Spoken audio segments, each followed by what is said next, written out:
Bonjour, je suis Françoise. Je suis Laetitia Raoult, je suis art thérapeute.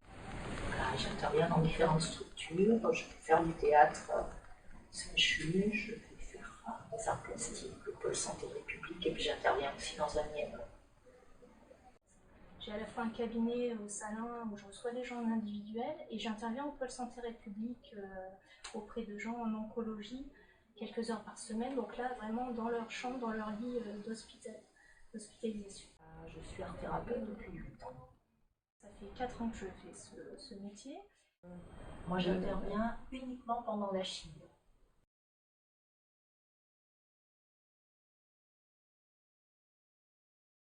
L'art-thérapie met en œuvre un processus de changement. Dessiner, peindre, jouer, danser. Considéré comme un soin alternatif. L'art entendu comme moyen d'expression se met au service du soin. En fait, ce qui est intéressant, c'est que dans la période en fait, de la Grèce antique, Aristote en parlait. Alors, c'était pas du tout, on n'était pas au niveau des arts plastiques. Lui, il parlait plutôt de la tragédie et de la catharsis. Alors, si on prend l'étymologie du terme catharsis, ça voudrait dire en fait la purification, enlever le mauvais au bon, en fait. Donc il parlait de ça pour la tragédie en considérant que quand les spectateurs voyaient une tragédie au théâtre, ça leur permettait en fait de purifier leurs pulsions, c'est-à-dire ils allaient exprimer des émotions mais pour s'en libérer. Et en fait c'est cette même idée mais on va dire appliquée à quelque chose de plastique. L'art-thérapie, c'est se servir de son potentiel artistique à des visées humanitaires et thérapeutiques. L'art fabrique un soin sur mesure, il s'adresse à la partie saine de la personne.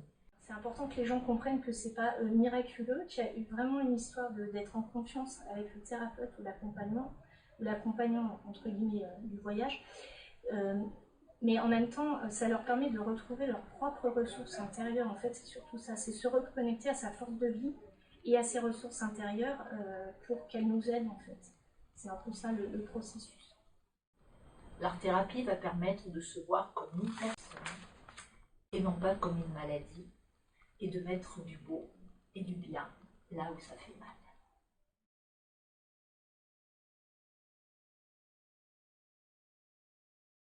Alors moi je suis art thérapeute mais on va dire spécialisée dans les arts plastiques. Donc du coup j'interviens plutôt avec le dessin, le collage, l'écriture, la peinture ou tout mélanger. L'idée étant que la personne puisse s'exprimer de façon libre, exprimer en fait son intériorité.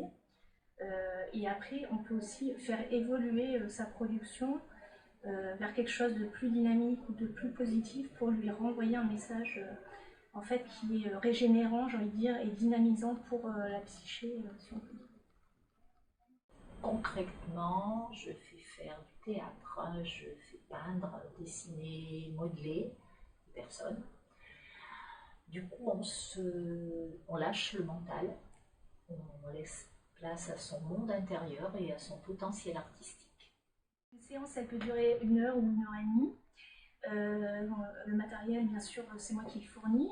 Et en fait, on part de ce dont a besoin la personne pour élaborer un thème, sauf si elle a déjà une idée, ça peut arriver aussi, ou en discutant avec elle, un thème émerge. Et donc à partir de ça, moi je vais amener des outils supplémentaires en dehors de ce qu'il faut pour dessiner par exemple. C'est-à-dire je vais faire des recherches et je vais amener du matériel supplémentaire à la personne par rapport au thème choisi en fait.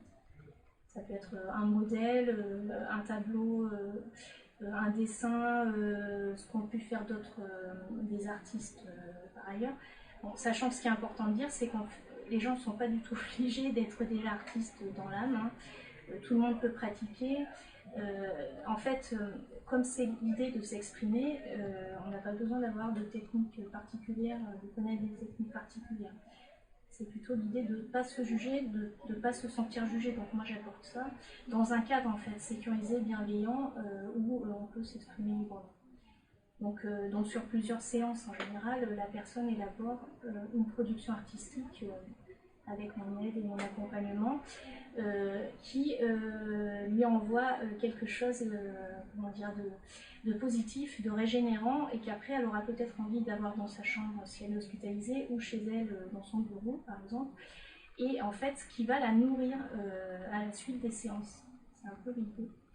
Il va lui amener quelque chose de bon, voilà. Donc ça se produit sur plusieurs séances, selon les besoins et les envies de la personne, jusqu'où elle veut aller. Ce qui fait qu'en fait c'est un peu une triple fonction, selon les besoins de la personne aussi. Moi je suis beaucoup dans le personnalisé et l'adaptation, et cette discipline le permet. Donc en fait on a un premier niveau qui serait juste de s'exprimer, et ça va ensemble, de développer sa créativité. Un deuxième niveau, pour certains, ça peut être une meilleure connaissance de soi, parce qu'en produisant quelque chose penché entre guillemets sur leur intériorité, en fait ils parlent d'eux-mêmes, bien sûr.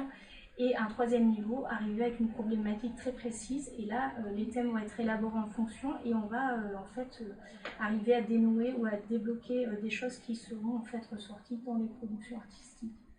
Donc c'est selon les besoins de la personne, j'ai envie de dire, et jusqu'où elle veut aller entre guillemets, mais on peut rester à un niveau qui est juste très ludique, mais dans le bon sens, en fait, qui emmène en voyage et qui fait retrouver sa propre force intérieure, en fait, hein, c'est vraiment ça l'idée. Voilà.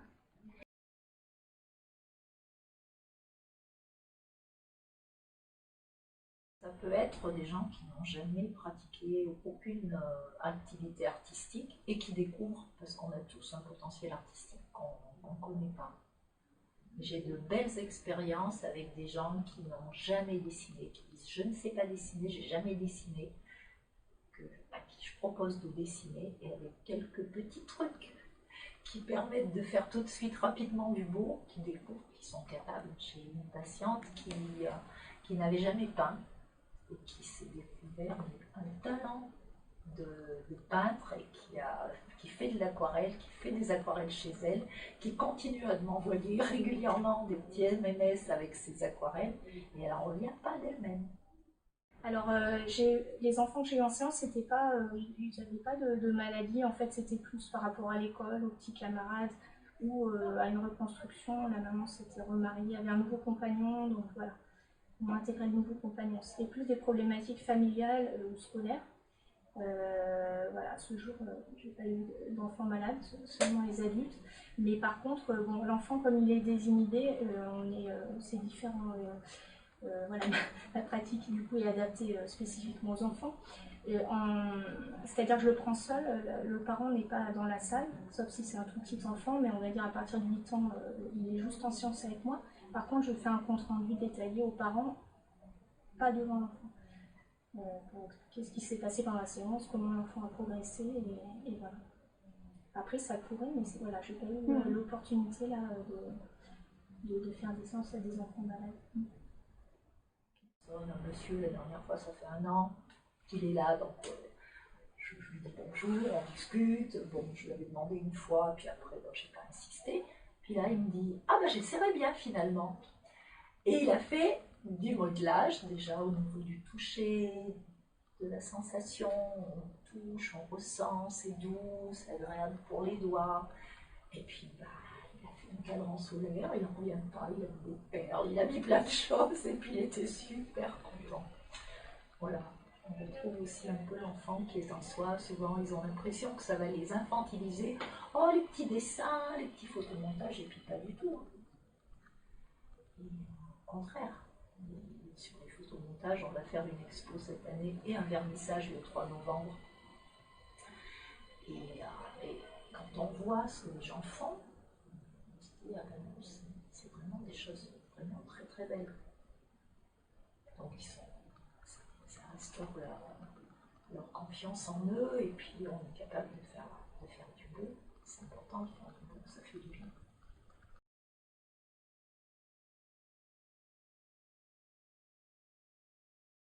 Ce qui m'a amené là, c'est que moi-même, en fait, à un moment de ma vie, l'art-thérapie m'a aidée, en réalité. C'est-à-dire que j'avais une pratique de la peinture, et j'ai vraiment intuitivement compris que ça me permettait en fait de m'exprimer, et à un moment donné de ma vie, ça m'a vraiment été très utile, ce qui fait que j'ai toujours pensé que j'allais en fait me former et me financer une formation comme art-thérapeute dès que je pourrais et dès que je me sentirais prête, parce que je pensais vraiment que je pouvais aider les gens comme ça, parce que j'avais en fait intégré comment dire, les bénéfices, en fait, je les avais eus. Voilà. Et je voulais le transmettre. Eh bien, quand j'avais 25 ans, j'étais très mal dans ma vie, très mal dans ma peau. Et j'ai osé commencer à faire du théâtre avec une amie. J'en avais toujours eu très envie, mais je me disais, oh, c'est pas pour moi, c'est trop difficile, voilà, j'y arriverai pas. Et du coup, j'ai commencé à faire du théâtre. Et là, ça a changé ma vie. J'en ai fait pendant 30 ans.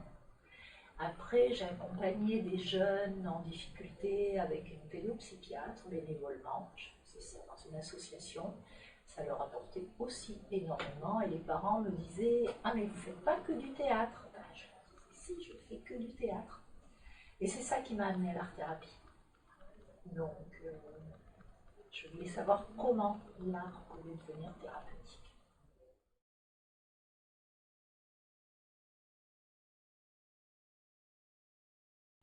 Eh bien, par exemple, pour des gens qui ont un cancer, qui ont une perte d'estime d'eux-mêmes, une perte de qualité existentielle, de saveur. Déjà, pendant le soin, moi j'interviens pendant la chimio, on ne voit pas passer son soin. On lâche son mental, et puis on est dans autre chose. Moi, ils ne me parlent jamais de leur cancer, ils ne me disent jamais ce qu'ils ont. Et on parle de ce qu'on fait déjà, parce que par exemple, quand on fait un photomontage, il y a plein de choses qui vont sortir dans ce photomontage, inévitablement. Et déjà, ils se passionnent pour ce qu'ils font. Ah, bah, tiens, ça, ah, bah, je vois ça. On voit des choses de soi. On découvre vraiment son monde intérieur. C'est mettre aussi à l'extérieur tout ce qu'on a à l'intérieur. Alors, il y a un double bénéfice, c'est-à-dire soit la personne arrive avec une problématique particulière, et dans le cas des personnes malades qui sont déjà fragilisées par leur maladie ou qui n'auraient pas, on va dire, de problématique particulière, si ce n'est de vivre leur vie du mieux possible, c'est quelque chose en fait qui permet d'apaiser les angoisses, de s'exprimer, donc aussi de s'affirmer, de renforcer l'estime de soi, la confiance en soi. Et en fait, c'est un petit peu un temps hors du temps là, qui est proposé. Souvent quand j'interviens en oncologie, quand je tape à une chambre et que je dois me présenter ou proposer ce soin, j'explique à la personne qu'en fait on va, entre guillemets, faire un voyage ensemble et la sortir en fait de son lit, mais ça peut être tout simplement de son quotidien. Alors c'est un voyage intérieur mais qui peut être introspectif ou pas, ça peut aussi être un voyage de ce qu'on voudrait, de ses rêves, de ce qu'on va faire après, de ce qu'on va faire quand on ira mieux, ou tout simplement ce qu'on va faire dans l'heure qui suit en fait. Voilà, on remet de la vie. L'année dernière, j'avais une patiente, elle arrivait à midi moins le quart, donc c'était tard, puisque je finis à midi et quart. Donc elle m'a dit, oh, j'ai pas pu vous voir, si vous savez comme ça m'a manqué. Et ça fait plaisir d'entendre ça. Et puis elle me dit, moi je viens pour peindre. Je ne peins pas en dehors, je n'ai jamais fait ça. Du coup, ça permet de déconnecter, on va dire, avec la souffrance de la personne sur ce temps qui est donné. C'est-à-dire, elle oublie le temps en fait de la production de son dessin, par exemple. Elle oublie qu'elle est malade, elle est dans le plaisir, elle est dans le beau, elle est dans la joie de faire, de créer. Et en fait, le thérapeute, entre guillemets, parce que le mot peut faire peur aussi, en fait, est plutôt un accompagnant du voyage. Moi, je me vois plutôt comme une accompagnatrice, en fait, dans le voyage, comme juste un être humain qui est là, qui soutient, qui permet en fait à la personne de s'exprimer pleinement, librement, sans jugement. C'est surtout ça, en fait, qui est important. Parce que voilà, pendant ce temps-là, c'est un temps où on est là. 2 heures, pour 3 heures, des fois pour plus, autant en faire un soin, quelque chose pour soi, autant en faire un soin pour soi et puis être occupé. Et souvent les gens ils voient pas leur perf passer, ils me disent oh, c'est déjà fini, j'ai pas vu le temps passer. Et ça les aide aussi, elles me disent eh ben c'est un rendez-vous.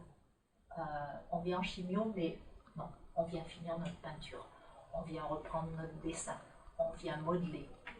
Et ça change tout. Une dame, le premier vernissage qu'on a fait, la cadre de santé du service où je travaille ne voulait absolument pas jouer ce photomontage parce qu'il était très large. Et la dame, je savais qu'elle serait là à l'expo et elle avait accepté que sa production soit mise en valeur. Je lui ai dit, si, il faut que ça, qu'il soit, oui, vous vous rendez compte comme il est dur. J'ai dit, vous me dites que vous avez tout compris de l'art-thérapie, ben là, pour le coup, voilà, parce qu'il y en a qui font des jolies choses, mais il y en a d'autres qui font vraiment leur traumatisme, quoi.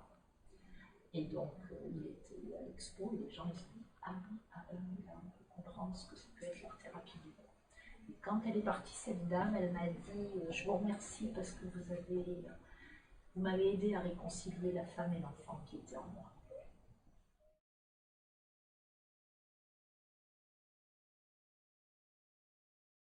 Une dame qui était professeure de lettres, donc, qui avait plus une problématique, on va dire, sur être à l'aise en société, se sentir bien dans un groupe. Et en fait, elle a, parallèlement à mes séances, en fait, chez elle, elle-même faisait des collages pour elle, sur informatique, donc c'était aussi très particulier, qu'elle me montrait en séance. Mais en fait, cette double pratique, c'est-à-dire en interaction avec moi plus en parallèle, l'a beaucoup apaisée. Et alors, il n'y a pas que ça, il y a tout le dialogue qu'on a eu, mais c'est vrai que ça a contribué à lui faire lever des blocages sur le rapport social aux autres, par exemple. Voilà. Après oui, les gens découvrent souvent qu'ils ont un potentiel créatif inexploré, qu'on l'a tous, hein, mais il y a tout un travail de mise en confiance, c'est-à-dire autant l'enfant, lui, il est désinhibé, il va pas se juger, il va faire naturellement. L'adulte, si c'est pas un artiste, même un artiste pour lui, hein, je parle pas d'exposition ou autre, souvent il va se mettre des kilos de barrières. Et donc en fait il va s'emprisonner et pas pouvoir exprimer sa créativité. Donc là c'est vraiment un cocon et un cadre sécurisant pour permettre cette éclosion, hein, parallèlement à se reconnecter sur sa force de vie. Il y a vraiment découvrir que je suis un être créateur pour la personne qui vient me voir. Et ça aussi, ça participe en fait à la reconstruction, hein, parce que ça, en fait, ça redonne confiance. On prend conscience en fait de ses propres capacités et c'est très formateur en fait. Ça aussi, c'est une très bonne base en fait. Ça ancre et ça ressente la personne en fait, au lieu que la personne s'identifie à sa maladie ou à sa souffrance ou à ses problèmes.